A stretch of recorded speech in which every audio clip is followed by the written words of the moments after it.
The train station was not a place where people came to stay. It was a place of leaving, of waiting, of promises carried on iron wheels that moaned and screamed across the desert. The year was 1887, New Mexico territory, and the evening light was dying the same way it always did, red first, then gold, then a slow drowning gray. The wind stirred dust across the planks, whispering like forgotten names. A lantern burned weakly on its post, its light flickering like a candle at a funeral. On the bench beneath it sat a young woman, her shawl pulled close around her shoulders.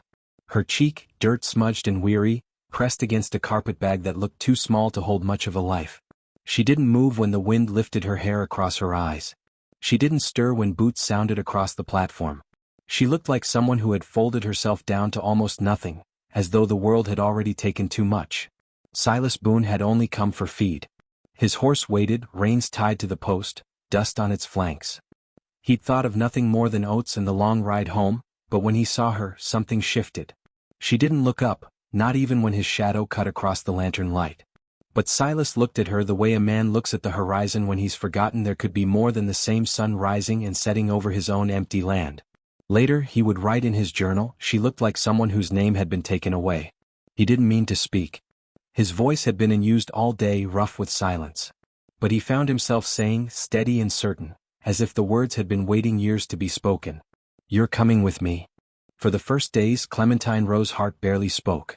She moved in silence through Silas's ranch house, as if afraid her footsteps might crack the floorboards. She flinched when the door banged in the wind. She winced when the kettle whistled too sharp. She ate little, pushing cornbread crumbs across the plate but never finishing them. Silas did not question. He had known enough silence in his own life to recognize it in another. He let her be, left food where she would find it, kept his words small. At night, though, he heard her. The walls were thin and her sleep was restless. Sometimes she whimpered, sometimes she cried out. Once she screamed, a sound raw enough to lift him from his chair by the fire. He stood outside her door, hand hovering over the wood, aching with a need to go in but knowing he must not. Through the thin wall he heard her gasping breaths, the fragments of words. "No, please stop," the sound of fists that no longer fell but still lived in memory. He stood there until silence returned, and only then did he walk back to his chair. His chest felt hollow, aching, as though her pain had carved another chamber in his own grief. In the morning her eyes were dry, rimmed red but steady. She said nothing of the night before. Instead, she washed every dish in the house, then washed them again as though the work might scrub something out of her own skin. Silas watched quietly from the doorway, hat in hand. He did not ask. He did not speak. Some wounds did not want words. Clementine began to move with more purpose as days passed. She brushed the horses though she never rode. She fed the chickens, collected eggs with careful hands. Sometimes, when she thought she was alone, Silas would hear a faint hum, some tune half remembered, drifting across the yard like a ghost of the woman she had been before. Silas was not a man of flowers, but each morning he set one at her place on the table. A sprig of wild sage. A desert bloom stubborn enough to grow from rock. She never mentioned it. But she never threw them away either, just tucked them into an old jar on the windowsill until the jar filled with dried stems. One evening, Clementine came upon his journal left open on the desk. The handwriting was rough but careful, the words spilling not for anyone else but for himself. Loneliness. Thus, the ache of silence. A longing for something unnamed. She closed it without reading further, her fingers trembling as though she'd brushed a part of his soul not meant to be touched. The next day she baked cornbread.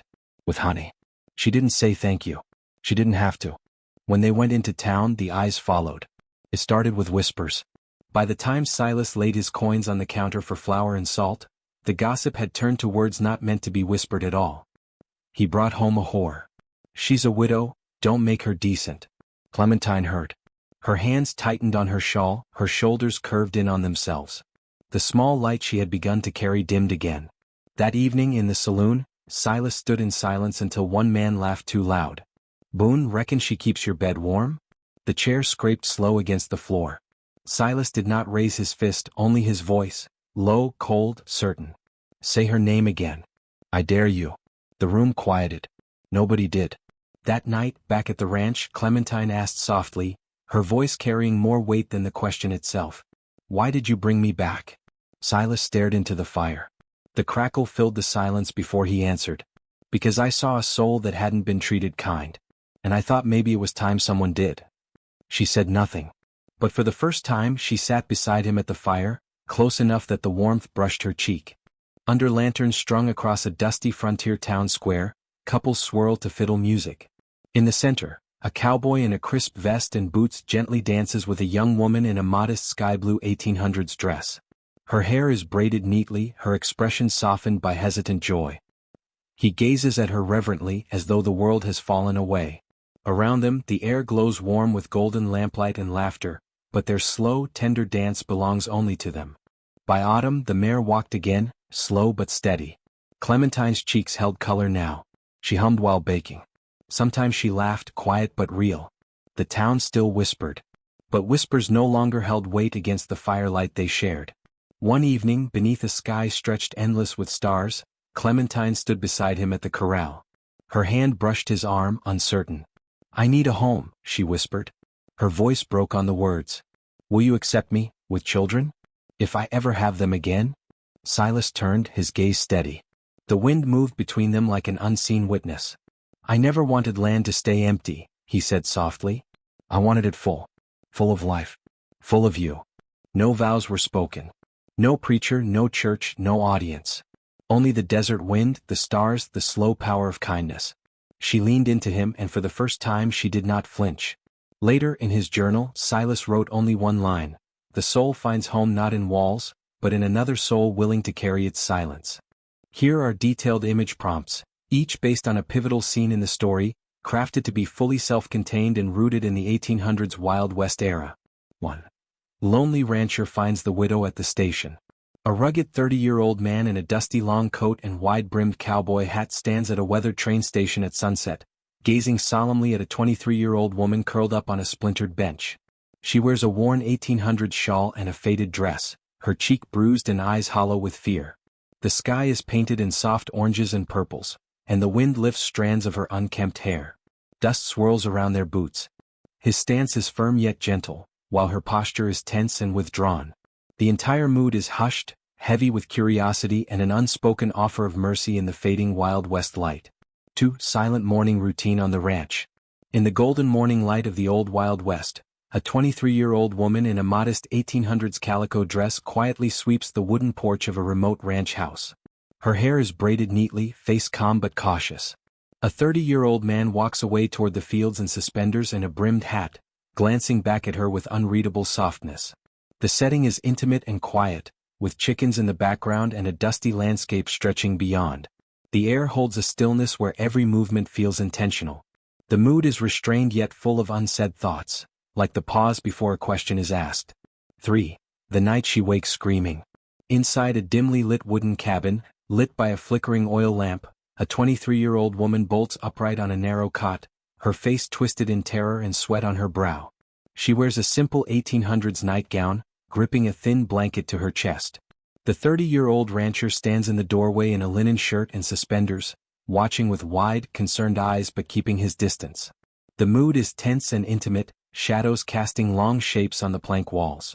Outside the window, moonlight spills gently across the barren land.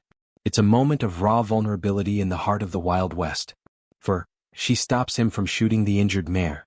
On a rocky ridge under a pale afternoon sky, a 23-year-old woman in a prairie dress from the 1800s stands protectively between a wounded white mare and a rugged 30-year-old rancher holding a rifle.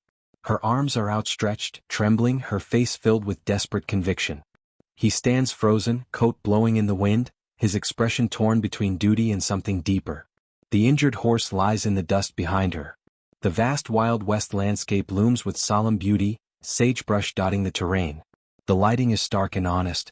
It's a standoff of compassion, dignity, and slow emotional shift. 5. Dancing together at the town festival. Under hanging lanterns and stars in a dusty Wild West town square, a 30-year-old man in a crisp vest and boots gently dances with a 23-year-old woman in a modest sky-blue 1800s dress. Her hair is braided with care, her face soft with hesitant joy. Around them, couples spin and fiddle music fills the warm air, but they move more slowly, gazing only at each other. Her hand rests in his with trust, while his expression is quietly reverent. The lighting glows with golden warmth. It's a moment of quiet triumph, love spoken through grace, not words. 6. Facing judgment in town. On the wooden steps of a frontier courthouse in the late 1800s, the young woman in a simple bonnet and plain dress stands before a crowd of townsfolk whispering harshly. Some glare with suspicion, others with pity. The rancher stands beside her, tall and unyielding, his weathered face set with quiet defiance. Behind them, the sheriff watches with folded arms. Dust lingers in the sunlit air, tension heavy as if the entire town is holding its breath. The moment feels like a public trial of dignity and resilience in the heart of the Wild West. 7. Quiet closing moment on the ranch. At twilight on the open plains, the rancher and young woman sit side by side on the wooden fence of the homestead. He wears his hat low, gaze fixed on the horizon where the sun dips in crimson and gold. She leans slightly against him, her shawl draped loosely over her shoulders, face softened with peace. In the distance, cattle graze calmly as a lantern flickers on the porch. The mood is tender, final, and full of unspoken promise, a closing image of hard-won love against the endless Wild West sky.